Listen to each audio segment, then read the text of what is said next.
नमस्कार. आज आपण आलोय देवळी कराड या गावामध्ये आणि या गावामध्ये एक पुरातन असं श्री शंकरांचं मंदिर आहे. या मंदिराविषयीची माहिती आज मी तुम्हाला देणार आहे. हे मंदिर पंचरथी महादेव मंदिर असून नागर शैलीतील मंदिर आहे. मंदिराच्या समोर पिंपळाचे विस्तीर्ण झाड आहे. मंदिर पूर्वाभिमुख असून मुखमंडप, सभामंडप, अंतराळ व गर्भगृह अशी मंदिराची संरचना आहे.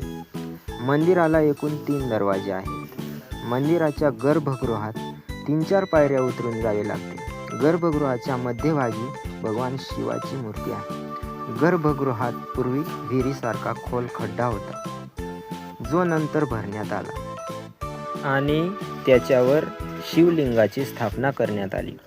महाशिवरात्रीला येथे मोठी यात्रा भरते. मंदिरात श्री गणेशाची ही मूर्ती आहे. मंदिराच्या प्रांगणात असलेल्या पिंपळाच्या झाडाखाली काही विरगळ सुद्धा आहेत. मंदिराच्या बाह्य भिंतींवर अत्यंत नाजूक आणि प्राचीन शिल्पे कोरलेली आहेत.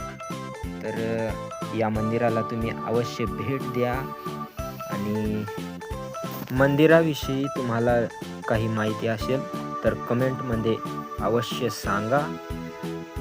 व्हिडिओला लाईक करा, शेअर करा आणि सबस्क्राईब करायला विसरू नका. धन्यवाद.